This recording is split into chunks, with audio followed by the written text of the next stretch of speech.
If you're bullish on the on-chain economy growing and Ethereum just not being able to scale appropriately, then like you can definitely be directionally long Celestia. Like you can. It is good novel tech. And they do have a first mover advantage to EigenDA. So I definitely think there's a time and place to bid TIA. Maybe not on a fundamental like cash flow analysis basis, but on a commodity basis. Like there is going to be net new demand for TIA the asset. Nothing said on 0x Research is a recommendation to buy or sell securities or tokens. This podcast is for informational purposes only, and any views expressed by anyone on the show are solely our opinions, not financial advice. Boccaccio, Ryan, and our guests may hold positions in the companies, funds, or projects discussed.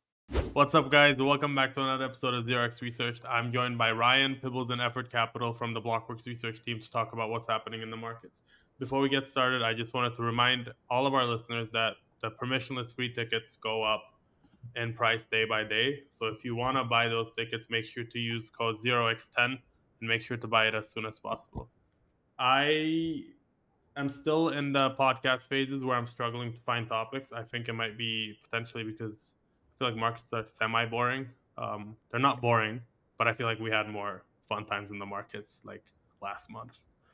But I want to open it up to the floor and basically ask, what are we looking at? What are you guys doing on chain?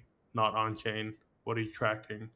For me, I'm looking at the Ethereum ETF. It is probably going live this week. I think everyone is under allocated. We're talking about an asset that is a third the market cap of Bitcoin, the app store of crypto, if you will, um, about to be publicly accessible by the everyday person. And I think if you get off the vacuum that is crypto Twitter and you look at this from an outsider perspective, um, if we see any sort of flows reminiscent to how the Bitcoin ETF flows were, Ethereum should go up a lot more. The same amount of flows hitting an ETH ETF versus a Bitcoin ETF should have a substantial price impact. Yeah, I feel like a lot of people, I don't know if a lot of people are underweight, but a lot of people are saying that a lot of people are underweight ETH. But I agree with you. I feel like that like flow should do. I also think I talked about this last time as well. It's just such an easy narrative. Like digital gold is meh. The app store of crypto, now that's like a narrative. That's what the TradFi I feel like wants. Yeah, I mean, look, full disclosure, I would have been completely wrong on guessing BTC flows. I think the net flows on BTC, when you correct for GBTC, were like 14 billion at today's prices. So I wouldn't have guessed that. Um, I think that there are a few open questions with the ETF flows. Um, First, like, kind of observation is like, if you were a long-term TradFi guy and you wanted to get allocation to crypto, um, and you jumped on in the first 3 months of the Bitcoin ETF, you carved out an allocation there, and you're probably up like 50% to 2x on that allocation. So if you haven't changed your position, you're overweight. Um, I think that a lot, like at this point in the cycle, like TradFi investors are not like, they're not stupid, right? Like they see how these cycles work. They see the asset class go up multiples and then crash 70 plus percent. And they're price sensitive buyers. It's not obvious to me that if they have a Bitcoin allocation, they want an ETH allocation in that context. They'll probably wait for a greater pullback. I think that when you think about a TradFi investor, they're very much focused on modern portfolio theory. So they look at the incremental upside that they get for each incremental unit of volatility adjusted for the correlation to the rest of their portfolio. And BTC and ETH are highly correlated. So if you want, like theoretically, like from a TradFi investor's perspective, if you wanted ETH beta, you could just like lever up BTC, which is just a more liquid market. So because there's not that much of a diversification benefit for ETH, it's like not clear to me like what that adds to a TradFi portfolio. And I think if you look at the IBIT cap table, you see that the biggest players there are arb players. So they're people who are playing the creation, redemption, and arbitrage game for the ETF, right? So they are seeing a difference in the value that the ETF is trading at versus values in the futures market or in the spot market, and they are creating and redeeming shares to capture that arbitrage. So you saw like Millennium's a big holder there. They're not a long-term investor. They can be gone. They can be done with that position tomorrow, and they could be long or short that position tomorrow. So, like long term, like of course, like I'm insanely bullish like ETH flows, but at this point in the cycle, given all those nuances, um, it's not obvious to me that like you're going to break through 4,500 on ETH. Um, that's a big number, and even on like a flows adjusted basis, like everyone's done the back of the napkin math. Like we've talked to some investors here. ETH is whatever some portion of Bitcoin you adjust for its market cap. You see the flows that went to Bitcoin, and you just scale up the returns to ETH there. Like you need like 5 billion in flows to get past 4,500, and I don't know how realistic that is. Yeah, I think another leg of this is also the fact that Mt. Gox Bitcoin distributions are set to happen. So if you look at it as a pair trade, the ETH Bitcoin chart should be breaking out here shortly with these tailwinds and then the headwinds for Bitcoin. I don't think there's ever been a point in the history of crypto where the ETH bull case has not been so obvious to the fact that it might be right under everyone's nose, and they're going to be shocked and coping Yeah. by the end of the month. I want to go back to that 4,500 thing. Is that like a immediate, not immediate, but I guess like a short to midterm idea? Is that it won't be, it's not clear to you that it'll go past 4,500, or is that something more long term, Brian? Yeah, that's just that like adjusted flows analysis where you take the difference in market caps and scale up the return per unit of AUM that an ETH ETF would get. I we've we sit in a very advantageous position where we get to talk to like our investor subscribers, and they're all like kind of doing the same analysis. Some are just looking at flows. Some are looking in relation to like the mix of ETPs in Europe between Bitcoin and ETH. Some are looking at relative to coins on centralized exchanges for both BTC and ETH when they get flows. Um, a lot like no matter where you slice it, like it's hard to get past that number like very soon. That's fair. Um, you need significant capital. And last thing before we move on to effort, Pibbles, that Mount Gox thing, I feel like that's Mount Gox, the US government's selling, the Germans are selling. I feel like this is like the big, because this is something that's been like a hang on BTC for so long, like for so long, the Mount Gox selling as well as the government selling. And now it feels like we're getting kind of over it at least.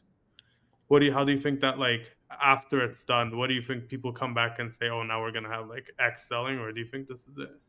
I don't know. I think it could be it, unless the ETH ETF marks the macro top for crypto markets for the next few years, and this is all a fugazi, and it's No. down only from here. Yeah, I struggle to think that the ETH ETF is anything but bullish for the asset. The timeline is absolutely upset, despite having what $3,500 ETH, 63K Bitcoin. ETH BTC has been like the favorite pair trade to be short, I think, for a lot of people in size over the past I don't know 6 to 12 months at this point. Um, I agree with Pibbs. I think it's definitely there's a lot of tailwinds for ETH. There's more headwinds for Bitcoin, at least in the short to midterm. And I'm looking at like what are the best ETH beta options at my disposal. Obviously, institutions aren't going to be doing that because ETH is effectively, like Ryan already said, a highly correlated beta play on Bitcoin, at least historically speaking. But there's a lot of catalysts, I think, for Ethereum, not just from the ETF news, but at least for the Ethereum roadmap, L2 roadmap vision. Reth is on the horizon. At least Reth 1.0 just launched from Paradigm. that can enable like parallel execution, much higher throughput for L2s, which obviously leads to like more data being posted down to Ethereum as like the major data availability layer for all the L2s that settle and leverage ETH as a DA solution. You're seeing some, thought leaders in the Ethereum community at least start talking about shifting the mindset from being Ethereum being focused on solo staking, at home staking, to more, I guess, higher throughput machines, leveraging for the L1, which I think is bullish, and kind of taking some of the lessons learned, the best practices from the Solana ecosystem. At the end of the day, Ethereum has like 90+% market dominance on the Web3 developer ecosystem and landscape. I can't help you. To me, I don't know how you can be bearish ETH today, especially knowing what the institutions are coming to buy our bags. And I 100% agree with you, Boccaccio, what you said earlier about the digital gold narrative. Personally, never resonated with me. I'm not an institutional capital allocator. Yeah. I personally haven't really held Bitcoin historically, despite being crypto for 7 years. I've had maybe at any point in time $100 worth, but like Ethereum, other L1 smart contract platforms, like that resonates with me. The app store of the Web3 on-chain economy, Ethereum being a digital asset that generates native yield, like that's what institutions are going to go after. So I think the story is much more compelling. I don't know about $4,500. That's short-term, mid-term price prediction, but I definitely think that Ethereum looks relatively undervalued here compared to the wider crypto market, and especially like something you can ape into in size. It looks like a good buy right here. But I'm looking at OP, LDO, even despite the securities announcement from the SEC last week. Uniswap has held up relatively well post fee switch announcement a month or so ago. So and Aave has obviously done really well. So I definitely think there's some good beta opportunities to be had on the backs of the ETF going live. The best ETH beta is levered ETH. Fully vested. No one's gonna dump that on me. So the best ETH beta is levered ETH, I think. I agree with that. I think I've seen a bunch of what's the best ETH beta chatter on Twitter, and like you can look at betas, like simple like covariance over variance across a bunch of different time frames. But if you dig below the surface, a lot of that beta comes from specifically down beta. So the fact that altcoins dump more than they go up when BTC, like in whatever ETH direction that is. So yeah, I think quantitatively the best ETH beta is levered ETH. Yeah. ENS, I wanted to do ETH beta talk, but I guess if we're saying that the best ETH beta is just levered beta, I can't really do it. But I was just gonna bring up like ENS is something that's been doing surprisingly well, and it's something that I never think about. But I have some ENS domains, but that's really it. Like I'm not particularly interested in. I feel like they don't have that much news out coming as well, but they just like that chart is incredible. Yeah. What ENS names do you have? Are you allowed to say this? I cannot share these probably in public ever. They're my secret. Like, I might go to jail. I can't. One more thing about ETH ETF. So on the day of the announcement, which remember the market was effectively pricing in like 0% chance it was happening. Then it went to like a 25% chance a few days prior from like the Bloomberg gods. Their names are escaping me right now. The day of the announcement, ETH pumped 19%, which is ridiculous for such a high market cap asset. Today, the ETH is only up 12-ish%. And today's Monday, July 1st. Today's only up 12. ETH's only up 12% from the announcement, which I think is low, considering that literally, again, institutions are literally about to potentially come and buy our bags. And I saw someone, not from Bloomberg, the name escapes me, some like well-known TradFi analyst I think everyone on crypto Twitter follows, that he's already proclaiming that the ETH ETFs could be the second most successful ETF ever, either behind Bitcoin or potentially in front of Bitcoin. So I think, Ryan, what you messaged or said earlier about the implied price based on flows, I think like that's gonna be really interesting to see like how close your predictions are that you posted in the Slack channel turn out being like once we go live with it. One thing that's interesting too is like what's your time? Okay, let's say you have to trade ETH like on this ETF news or on this ETF launch date, what's like your time frame for like putting on that long position? Because like it's July, and July and August in TradFi, like everyone's on vacation, and those are the lowest months of volume. It's like the dog days of summer, right? Like you can even look at the way that people manage their portfolios, and like they look at price action. Like, price action is meaningful, it's a meaningful input, but it is, people don't take August and July price action seriously because there are so few traders on their desk. So like it's a bad time for a product launch. Like it's not obvious, it's not obvious to me that you want a long ETH right out the gate, right? Like you might want to think about more of like a late August or September timeframe after the market has like some time to like digest this new product, because it's certainly not a seasonally favorable time. That's fair. One thing I wanted to bring up from earlier as well, like to what Ryan said about how it just feels like big funds would just lever up BTC instead of going to ETH.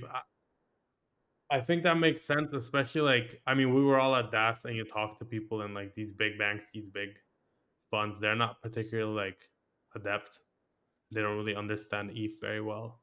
I know like the digital internet global bond it's clear to us, but I feel like they might think it's a bit riskier than BTC is. And I mean, it is riskier than BTC is, kind of, but I feel like they're not that used to it. It's not that they're not adept, it's that they think about the asset much differently than we do. At least some investors, they think of it purely from a portfolio diversification standpoint. And when you have two highly correlated assets, you already own one, you're over allocated to it, you don't want to, you don't put on the other asset because there's no diversification benefits. They know the quantitative characteristics, they might not know the narrative, but typically like that's what a lot of these guys, that's how they invest.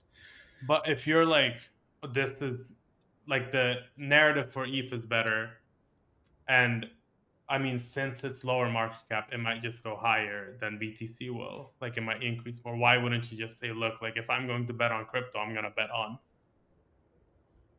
ETH. I'm not going to bet on BTC. Like I'm already. Do you know what I mean? Like reduce exposure to BTC, increase exposure to ETH. I mean, I don't like you said though. I don't know how these guys think. Like to me, it's not clear. I guess maybe that's why, like, because of my thinking, I won't know how these guys think ever. But I think the implications get broader when you think about, okay, if I'm BlackRock, I want to get into ETH staking. I'm Larry Fink. I go to my father, the SEC, and I say, look at Lido and Rocket Pool. Look what they're doing. This is so bad. I want to do that, not them. So you get these notices last Friday because BlackRock wants to get into it. You introduce a compliant staking product that makes the ETH ETF offering more complex. You add another level to this trade, and it's not just like, oh, I can get 3.5% yield on ETH. It's like, what's the USD yield on that? If ETH goes up at the same time, what if I'm actually pulling in like 50% annualized on that ETH? And then how do I look at that from a TradFi perspective of allocating? what about the Solana ETF? That's going to be the market top. That's the market top for the cycle, not ETH ETF. I feel like Link ETF would be market top, or like XRP be like the next one. Do you know what I mean? But I mean, I could see that. It depends on the time. I think it's a little ahead of itself if it doesn't have a futures market beforehand. Also, another thing to consider is that we've truly only had Solana on the year or on the open market without open manipulation for maybe one calendar year. This is the first year we've seen customer deposits not be used to prop up Solana. And if you look at the like the historical precedent of Bitcoin or ETH, they had a much longer time frame where you could kind of verify the data of like, okay, maybe this isn't being manipulated. But then if you look at something like the FIT 21 bill that passed the House, just needs to pass the Senate now, one of the qualifications for if an asset is sufficiently decentralized is that the all distributions of the asset are to like open market participants. aka there's no vesting, there's no private sales that are still unlocking. And I think that's a huge differentiator for why something, maybe I don't even know if Chainlink's fully vested, but like Link versus Solana versus ETH, there are a couple of characteristics there that need to be taken into consideration if you're thinking about this as a 75-year-old man who's in charge of markets. Yeah, that makes sense. Yeah, I think that, I mean, the dynamic that you're going to see, like, I'm very much interested in looking at these things from a fundamentals perspective, from a cash flow perspective. I think that if you are a TradFi guy and like you want crypto data, like one of your first stops like might be Artemis, and Artemis is going to give you like a nice price to fees. And if you dig a little bit deeper, you might like construct your own model with Artemis's API to like build some kind of price to fees and MEV model where you get these cash flows and you can rank these assets in terms of their cash flows and the relative valuations. And like ETH is not the cheapest L1 gas token or L1, L2, L3 gas token, right? Like it's actually on many measures more expensive than something like Solana. So if you are a fundamentals oriented person, you think that cash flows matter, at least as a floor for one of these assets. Um, like when you think about the Solana ETF, or if you're up the curve quite a bit on like crypto fundamentals and valuation, you think about an incoming Solana ETF, like do you wait for the cheaper chain with the lower market cap, with the higher growth rate? I don't think that that's like an unreasonable assumption. I will say one more thing, just looking at like options data, right? Like how the market's actually pricing in potential volatility of Ethereum going into this. So May 19th is when the ETF was pretty much announced that there's a high potential that it's going to get approved with I think like the S1 filings in June, July. Right now, market like call options, the spread between call options and put options, calls are actually getting pretty expensive. So like the 25 delta skew for like uh, options that are priced 1 month out, expiry from today, there's like an 8% spread between call IV versus put IV. So historically speaking, that is relatively expensive. So people are putting on a trade where they're buying calls ahead of this announcement. So it could be, at least in the short term, I could definitely see something similar to Bitcoin ETF announcement where that was like a short term sell the news event, but then after it washed out some like over leveraged apes, then we proceeded to I think have like a decent retrace back upwards. I don't remember exactly what the price of Bitcoin was like right on the day of the ETF announcement, like what the week was, but a week after was. But my memory serves me that we had a washout and then like a move back up.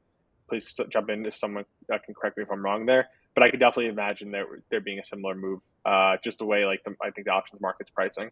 But generally speaking, I would be surprised if in later Q3 going into Q4 if ETH isn't higher from here. Okay, so we're all bullish ETH. Ryan is cautiously bullish ETH, but he's still interested in it.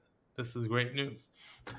Enough ETF talk. I want to bring up something that's on all of our minds, including BRICS, most importantly. Where, like, Celestia, that's literally it. I just want to talk about Celestia. I feel like we haven't covered this in like 3 months. Last time we covered it, it was like data availability is the greatest thing in the world. This is incredible. And now, at least according to, I'm going to put this tweet on the thing, and then I don't know how like reliable this guy is. He has a secondary market, basically exchange where people can sell OTC, but he was basically talking about how the OTC price of TIA is lower than it was pre-TGE, which means that it's lower than $2. And unlocks are coming up in October, which I think like 33% is unlocking. And we talked about this in the morning call as well, but I want to get what your thoughts are on like what's next for data availability, because I talked about this with Ryan before the call as well, and it's just that they don't make any money. You're pricing it at the growth at like a ridiculous amount of growth, like data availability. And everybody now says, and I feel like this is true, and I think you may have said it first originally, Dave effort, is it's going to get commoditized. Like the availability, it's going to get lower and lower and lower. So when do you think Bernitsky is validated and like people are like, okay, maybe he was right again? How do you think that plays out? Like my perspective is Celestia probably will go up. Like it's down 70% over the past 3 months. Like that is bad. It is a novel solution. Data availability does seem like the end game for a lot of L1s, assuming you can't have one global shared state take on the entire on-chain world economy. So like Celestia is a novel solution. Data availability will get commoditized. That's why TIA is starting, or that's why Celestia community is trying to generate this modular money narrative. That's why they're trying to make it easier for rollups to adopt TIA as not adopt TIA as gas, but export TIA in a trustless way through like ZK accounts, which is a conversation being had in the Celestia community forums. I mean, Celestia needs an ETF. It needs institutions to buy the bags in order to buy all the unlocks that are coming up. It's definitely not a pretty story, but I do think there's going to be a reversion to the mean. I can't say with 100% certainty that it's like fundamentally undervalued, because really nothing in the space is fundamentally undervalued. Nothing is, but like it is a novel solution. Ethereum will have a tough time at generating the amount of scale needed that like EigenDA or Celestia can do. I think on a prior podcast I misspoke and said something like Ethereum's end state is like 2 megabyte blocks. I completely misspoke there. I believe it's actually reading a piece by A16Z on data availability. I actually think it's like 30 megabyte blocks, but Celestia is on pace to have like 1 gigabyte blocks, not anytime soon, but that is an order of magnitude more throughput. So like if you're bullish on the on-chain economy growing exponentially over the next decade, Ethereum is not going to cut it, at least today. So there is a chance for Celestia to still like eat Ethereum's lunch in that specific vertical, but they definitely need to generate demand for TIA the asset and actually make this modular money narrative grow. I'm not a buyer here. I unfortunately sold my TIA airdrop way too low. So like I'm actually glad that it's starting to go down, because maybe I can actually buy back at where I originally sold. I'm definitely a hater. Yeah, I mean that's really all I can add to that. I think like generally speaking, I think rollups long term are just going to leverage multiple DA solutions at the same time. It's so cheap.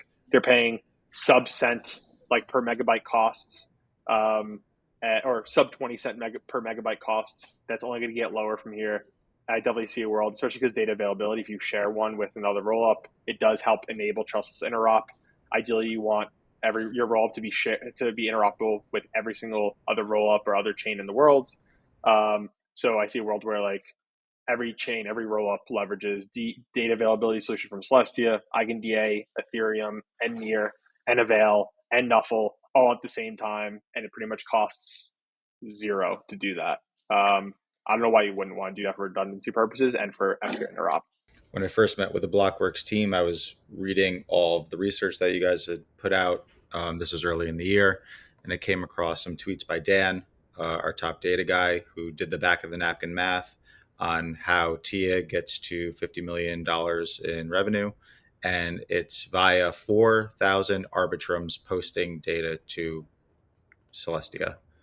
Like that is, let's assume that the app chain thesis thing happens. Let's assume that that's like the first principles correct way, and that's like the way that wins out in the market. It's going to take a long time to get there. And I don't like, how much of your portfolio do you want to allocate to like such a like low earning and like highly improbable bet? Like the time frame really matters. Like let's say, okay, granted you do get there in a decade, assuming that the app chain thesis is correct. Like that's a lot of waiting time, and the current valuation does not support that. So I think it's a hard sell. It really stinks to see these tokens go down in this way, because they were just mispriced to begin with. Like TIA should not have been where it was. Like there was this, like you could have done a DCF like on like a very very optimistic projections for airdrops for what you were going to receive for over a short time frame. And like it's a shame that it put TIA to where it is, but like this is now going to be a problem for that project. Like Filecoin suffering this today. Like I don't know who bid Filecoin up to like $150 billion valuation in 2021, but like it really impacted the project and it will for years. And it's super unfortunate. Like liquid market participants, man. Um, that's a hot potato, Tia, and I don't know if I want to touch it right now. I have no thoughts on TIA because I'm a law-abiding citizen of the United States of America, so I didn't claim my airdrop, so I tapped out. Right, that's fair. Yeah, I think I basically like agree with both Effort and Ryan. That's they priced it at this point where they felt like, oh, I'm gonna get mid 4 to mid 5 figures every month just from random roll-ups airdropping, and then they also priced it as if like everybody wanted to use roll-ups all the time and there was going to be a million app chains and life was going to be really good. And then I was going to send Effort like a message through my Slack app chain and he was going to respond through his Telegram app chain, and like they were all going to share DA. But I'll say the bull case for Celestia is that Ethereum data availability supply cannot outstrip the demand, assuming we do have a handful of roll-ups that are currently leveraging Ethereum DA or plan to use Ethereum DA in the future. And like the cost associated with posting data down to Ethereum just is not good enough. And like if it's currently not good enough, it is currently too high compared to Celestia, on the order of like a magnitude of 50 to 100 times more expensive than leveraging Celestia. So like if you're bullish on the on-chain economy growing and Ethereum just not being able to scale appropriately, then like you can definitely be directionally long Celestia. Like you can. It is good novel tech. And they do have a first mover advantage to Eigen DA. So I definitely think there's a time and place to bid TIA, maybe not on a fundamental like cash flow analysis basis, but on a commodity basis. Like there is going to be net new demand for TIA, the asset. I don't know at what price that is. I don't feel comfortable saying that, but like I do think that you're relatively close to some type of like fair value, assuming exponential growth of on-chain demand. how do you make something modular? Like not something. How do you make TIA modular money? How can that even work? I mean, they did like a joint campaign with Stride, or I don't know if it was a campaign with Stride, but Stride was trying to get people to leverage stake TIA in lending protocol throughout DeFi, right? And the way you make something money, at least in my perspective, is you get it to be like the dominant pairing on all liquidity pool assets. You get it to be the dominant thing that's being borrowed against as collateral in DeFi. And you also have to use it for gas Yeah. for paying for a service, right? So that's why if you get rollups to leverage TIA for gas, if you get rollups to make TIA the dominant form of collateral for DeFi purposes, at a certain point it hits some type of escape velocity and network effects take hold, and then there's a money like, I don't really like using the word money anymore. Like I think it's like a good capital asset. Like using it for capital DeFi purposes is really where the net new demand for TIA is going to come, because it's definitely not going to come from data availability anytime soon. The only issue with that I feel is like, why would you launch your own rollup? Like let's say, especially as like an app chain, you launch your own rollup because you want your token to have more use, and then but you don't want to use TIA for it. Like if I'm some random DEX and I launch a rollup and I use Celestia as DA, I'm not gonna like also make TIA my gas. It makes no sense. That's the whole reason I launched the rollup. Like apart from wanting to own the stack, which I think is a mid level, I think most protocols do it to get the valuation and as well as like the token to be used as gas and like for it to become money. The way that you said it, it's like how TIA becomes money. People want their own token to become money. So why ever use TIA as gas? Why ever use TIA as the base asset for liquidity pools for DeFi when I could just do it for like my own perpdex token? Strong agree. The Cosmos ecosystem though kind of played that out and realized that nobody wants to hold 20 different assets for on Stargaze. No, shot at them, but nobody wants to bid NFTs and stars. Like people want to bid in like an asset that is liquid, has a high market cap, and has high network effects. It's like do it in Atom, do it in USDC. Maybe TIA does have enough network effects where it makes sense to kind of tag along. To me, I think like the end state of this is kind of what L2s are actually doing. Like ARB has no use today. OP has no use today. But eventually you can stake your native L2 token to get yield based in the base layer asset. And like that is a good, and you can actually do a proper DCF analysis of that. Like that is like, I think, a good business that all rollups are eventually going to want to do. But no, nobody wants to hold your token to pay. You want to abstract away gas fees as much as possible. So I don't want to have 10 different assets in my wallet just to pay gas in different chains. It doesn't work. This is not going to be a good segue, but I'm going to go for it. You brought up Stargaze, and I want to talk about NFTs. NFTs are still dead. Punks are below 30 ETH. I have more notes on it that I want to bring up, actually, that I want to specifically say out loud. Volumes are low, but we're still getting like the only buys seem to be people front running some form of airdrop, and then you'd like see $1 million spent on Mad Lads and Pudgies and stuff. What do you think? Like, do you guys think that comes back? Because I was looking at some figures this morning, and people were like, last cycle, people were dropping like 30, 40 ETH on absolute like dog shit, like genuine horrible stuff.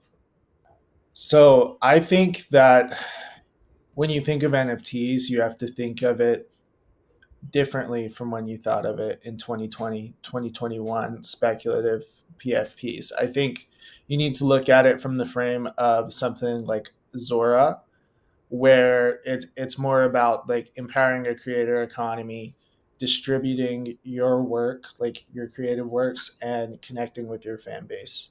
And if you look at it from that angle, NFTs are not dead today. When you can pull up Zora's dashboard and see they made 30 mil of revenue in one calendar year during a period where NFTs are quote dead. It's a different meta and a different way to frame it that is more consumer friendly and is more centric around, like I'm gonna pay $2 and support a song I really like this guy just dropped a new song or this guy just dropped a new artwork. I'm gonna pay $2 because I like him and I have that in my collection and I can, have this like on-chain portfolio of like, this is cool. This is all the stuff I like. Versus something like even Mad Lads, even though they're getting swept, like the art looks like shit, man. Yeah. Mad Lads is like, I never understood why it got popular. I mean, obviously, like, but still, I never understood why it got popular. Yeah, I agree with you guys. I mean, look, the NFT thing, like the whole framing is like really muddied because NFTs are like an implementation detail. They are not, it doesn't mean like PFP. It doesn't mean like LP position on Uniswap. So it's like, it's really hard. Yeah, you have to be hyper specific about what you're talking about. I think we're talking about like the 10,000 like collection PFP NFT type things. Um, Look, I think, yeah, I agree. I think that in that context, NFTs are a really interesting distribution like mechanism for creators that we've seen like Zora and Drip really leverage well. And the key there is bringing the cost down to almost nothing. Yeah. Like that 2021 like NFT cycle, like it was like meme coins 1.0 or maybe 2.0 when we're in 3.0 now. But that was mostly just, based on like meme speculation or cultural speculation. And we have a much more efficient mechanism for doing that today, which is just like, meme coins, FTs, fungible tokens. It's much easier to manage that portfolio. The liquidity is much deeper. Managing a portfolio of Mad Lads today for speculative purposes like that is like managing a bond portfolio, like with different expiries and like different coupons and different issuers and ratings, and liquidity is terrible. Like it's really, really hard to do. I'd much rather just like punch with and like see where it goes and then sell it whenever I can. So I think that that's a thing of the past. It'll be interesting to see what new iterations come next, but I feel like we're too late in the cycle for that at this point, and it's more like a next cycle thing. Yeah, it's like NFTs 1.0 over the past few years, that was like you were trying to make NFTs similar to like Robinhood, speculative. NFTs, what they should be, is more in line with like an experience you would get on Spotify or Instagram.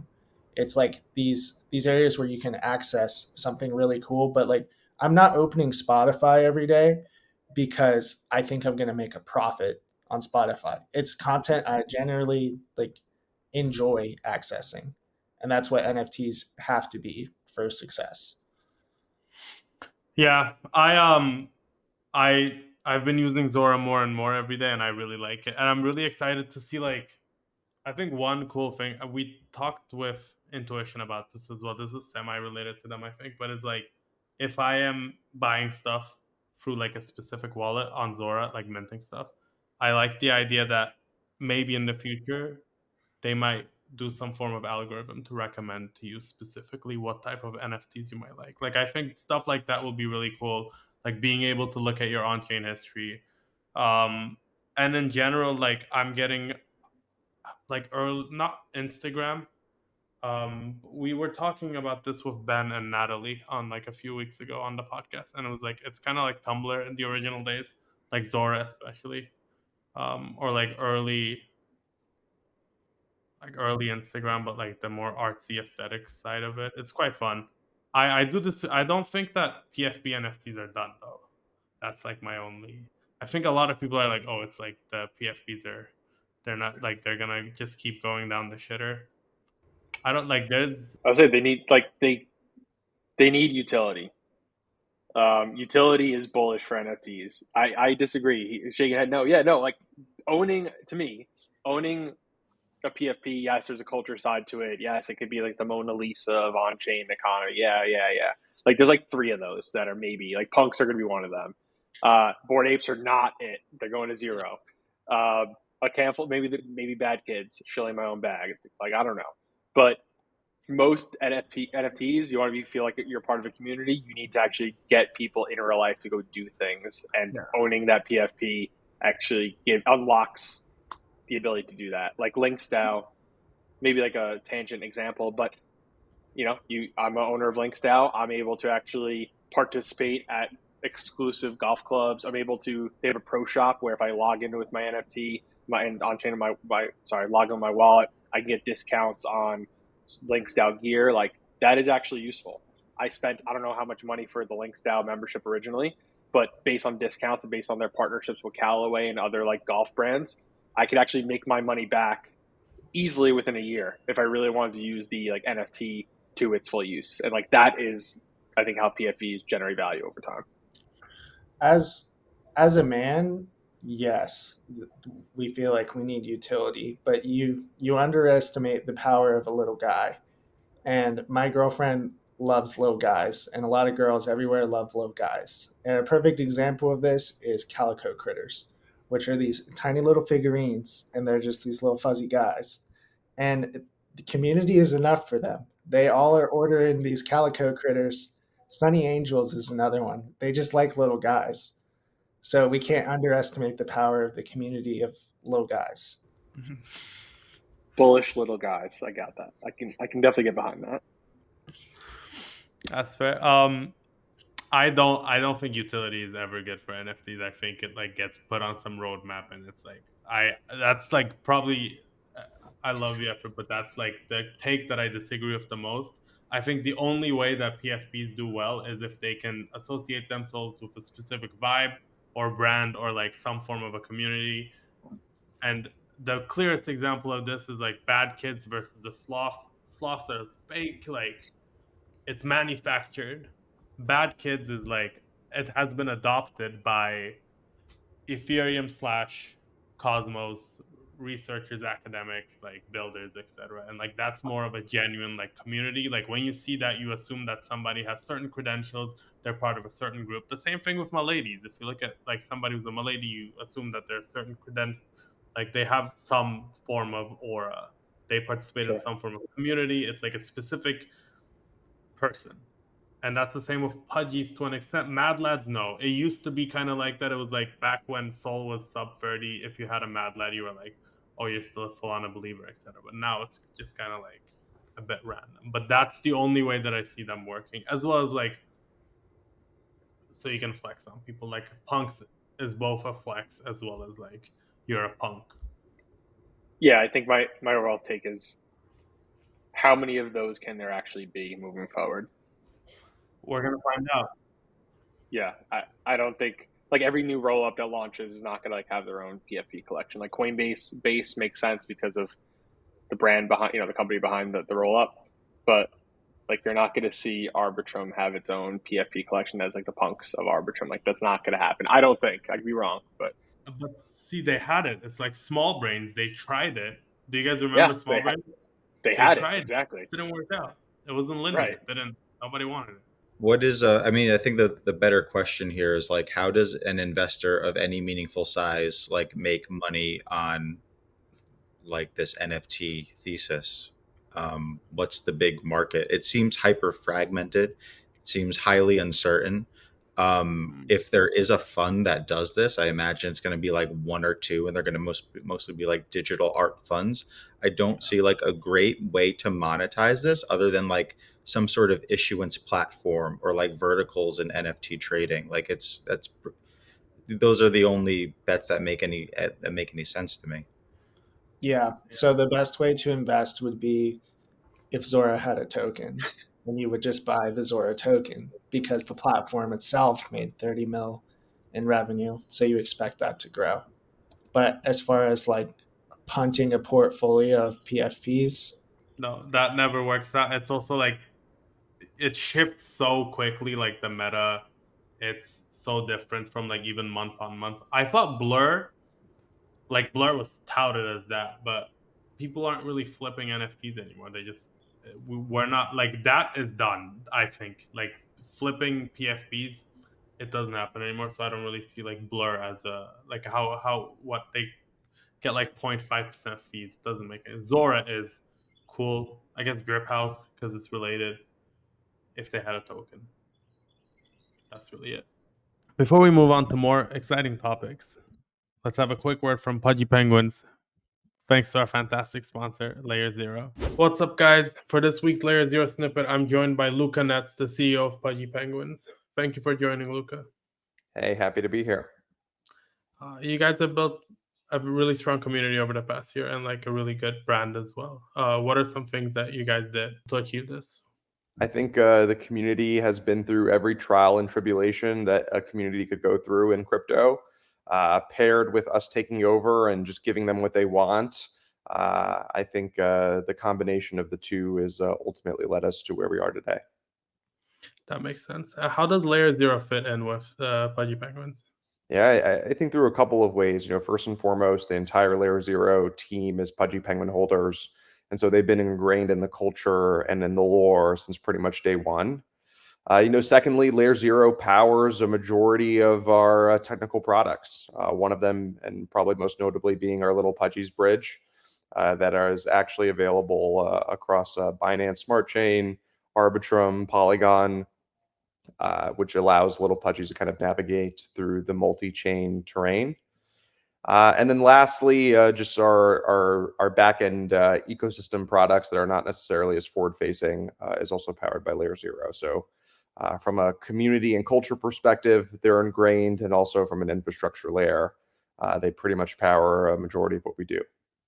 Yeah, that's really cool. And do you guys have anything exciting coming up over the next 6 to 12 months? Hopefully, we are opening up the bridge to Solana and opening up our ecosystem products to the Solana ecosystem via LayerZero. And I'm excited to see what that's going to look like shortly. Perfect. That sounds really cool as well. Thanks for joining, Luca. Thanks for having me. Ryan, do you want to talk about Telegram Open Network a little bit?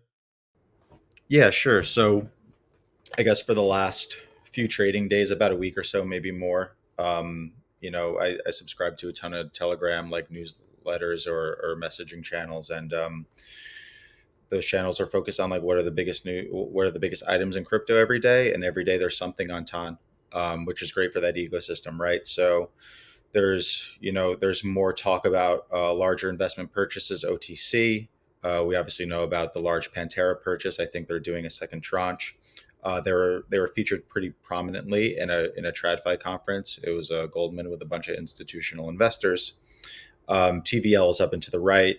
There's a really strong narrative surrounding the ecosystem regarding distribution. So, TON sits today $40 billion market cap. It's a top coin in the ecosystem above all L2s. It's half the value of Solana. It's getting significant mind share in the industry, or has a relationship with Tether for minting USDT on that chain. So undoubtedly, it'll continue to be a big topic of discussion. The community there is they're working super hard to build new apps, have those primitives there waiting for new users, and to get this chain to the forefront. We released a research note on the chain. And when we do these notes, we only want to do them if they're net interesting, and we're not going to force them to be interesting, but we don't want to write necessarily what everyone's writing about. So if you were to think about the deep in space, it's very easy to write about how the cost advantages of a compute deep in network, right? But we didn't do that. We took a different angle, and we did the same thing here. So there's a bull case for TON in it, and it focuses on Telegram's distribution, specifically this $900 million user distribution. And that's super impactful. And we tweeted about this, that if you're bullish on Base because of Coinbase's 8 million user distribution, you should be 10x as bullish on TON for its 900 million DAU or MAU distribution. There is a bear case for TON that does not get enough circulation on CT, and it's that this distribution is overstated when you dig into the nitty gritty of that distribution and how it relates to TON's shot on goal as a super app. It does not offer the same kind of benefits as, say, a WeChat. It has very fragmented distribution, and that the kind of developer paradigm, or the developer tooling and native language that you would use to build applications on TON, it's challenging relative to other blockchains, right? So taking those one by one, just what's Telegram's user count? 900 MAUs is fine, but when you think about what's important for a messaging app, it's DAUs. Messaging is integral to who we are, both personally and professionally. If you're using a messaging app once a month, you are not a user in my mind. You're very much not monetizable. Monetizable users are daily active users. And when you try to estimate what those users are, you can go to SimilarWeb, you can go to Business of Apps. It's somewhere between 50 million and 200 million. And taking that ratio of daily active users to monthly active users for Telegram is shockingly low compared to competing social apps. So whatever if you built a model and you were thinking of onboarding as a function of that 900 million user number, that number needs to be scaled down. The distribution is also super fragmented. So if you just look on a country by country basis, very much unlike WeChat, another super app, another messaging app, an app that the Telegram team really emulates, you'll find that Telegram has distribution into countries and regions that are very much linguistically and socially fragmented. So the go-to-market for a company there is for a company on TON is very, very different than just selling to the single homogenous market, China, right? So it's not obvious that distribution channel is that distribution channel isn't obviously useful for all crypto app developers. And then the last point on just the programming language, we're hearing the native programming language is called FunC, which looks a lot like C. It's not as widely used as JavaScript, which looks a lot like Solidity. It's not as admired as Rust, which is used on Solana. It's somewhere in the middle. It's not really well liked or widely used, which is a problem. developers in the space have touted their advantage in this regard, right? So if they're already developing there today, they believe that they will face much less competition because they've already deployed contracts, and new teams don't want to learn C or don't want to learn Fund C. Then like the other problem there is like there's talk of EVM L2s on TON. Now, like you can debate like what the value capture is to TON as a settlement layer, but I'm going to take the position that execution is more valuable. So if you have rollups posting proofs to your chain, you're capturing much less value than you would if contracts were being deployed and transactions were being executed directly on your L1. So I think that, $40 billion valuation, it all comes down to price, right?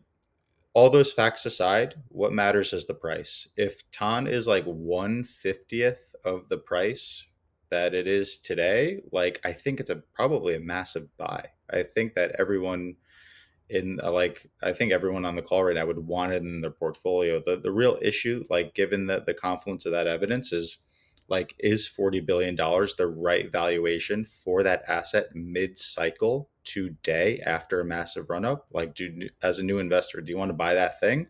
It's not clear to me that you do. I think the argument against Ryan's thesis on TON was that, like, look, the distribution of Telegram is still like leaps and bounds over everything else that anyone in crypto has done, right? Like Coinbase, look at Binance, like Telegram is still orders of magnitude, regardless of its stickiness, with its DAUs versus MAU ratio, which I think is a fair point. But I've used all the applications. I haven't used all of them, but I've used applications on Telegram, on TON, and they're not fun. There's nothing new there. There's a higher barrier of entry to develop on TON, like what Ryan said earlier. 40 billion is ridiculous. Like peak froth peak froth valuations of last cycle were 100 to 120 billion dollars for a layer one. Yes, I think the cycle could be bigger than last cycle, but you're still looking at, comparing last cycle L1s to Telegram to TON, this being its first cycle.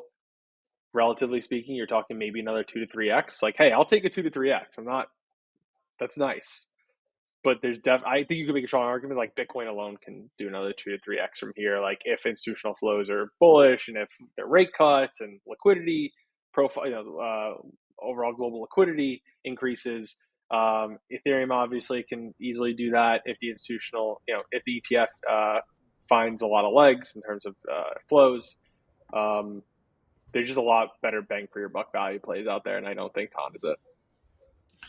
Yeah, I hear all the criticism and it makes sense. One factor that I think that goes contrary to that is if you were able to open TON to US investors tomorrow, I think the speculative nature of the markets mixed with US capital could inflate this thing another 50%. Just pass the torch to the US investors, let the funds actually buy this on Coinbase or something like that, send it higher. But still, the underlying fundamentals that were outlined in that report still stand true. Like probably overvalued, could get more overvalued, but it is riskier right here if you're not confident that US capital is about to come eat it up. Yeah, I think the only like actual counterpoint to Ryan's report is that it doesn't matter. I feel like that's the counterpoint with every fundamental look you do in crypto. Is like, there's a hot ball of money and it loves growth stories and potential narratives. And I read Ryan's report, even I think before it was done, it was really good. And I like his points, especially regarding like the distribution channel thing, to me wasn't very clear. So I appreciate that he really dumbed it down for me when I asked him 15 times, like, why doesn't it work? Eventually it clicked. And to me, like, it makes sense now, but that's like the way that you brought it up, effort, and was like, what's the counterpoint? I think that's the counterpoint, is that there's a hot ball of money flowing around, and it's like Pibble said, like, it's overvalued now, but it could get a heck of a lot more overvalued in 3 to 6 months. Yeah, this is a great thesis in November when Telegram or January, I forget, maybe it was October. Don't quote me. But this is a great thesis back then when Telegram like announced like it was coming back to the table and like renewing this partnership. We're up like 6x since then. That's tough for me to get behind personally. Yeah. Agreed. And a lot of people got upset, which is always great. If you put out a thesis and a lot of people like get upset, like actually upset, then you're like, yeah, you know what, this is a good one. Yeah, CT deserves to have both the bull and bear case. Up until last week, they really only heard the bull case. I do think us as a research shop, though, is like there's not enough bear cases out there written by a lot of the prominent research shops, Blockworks Research included. So I think that this is like our first foray into this type of analysis, and I do think it's okay to be bearish sometimes if the data and you have like a strong leg.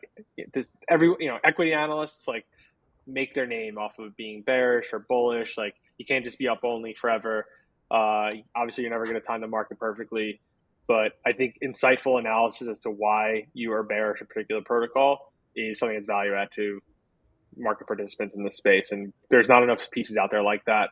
I personally have not put enough bearish pieces out there on things I've publicly said I'm bearish about, but haven't like done the time to like create like an articulate long form report as to why. So I think for Ryan, regardless, like kudos to you for I think having the guts to put out something like this. Because again, I personally haven't seen it often. Yeah, and there's also a difference between like there's a lot of things get conflated in crypto. Like you can be bullish fundamentally on the thing, but the price could be wrong, right? Or like you can be bullish that TIA is going to be the data availability solution for Web3 in an app chain world or not. But again, the price could be wrong, and that's the core of the thesis is that like if you are a new investor, you have no position in that token. It's very hard to justify. Yeah, it's also tough to be bearish in an industry where everything goes up 40x every 4 years, and mid-cycle you're like, maybe this one's a little. But yeah, I agree. Guys, thank you so much for coming on. I really appreciate it.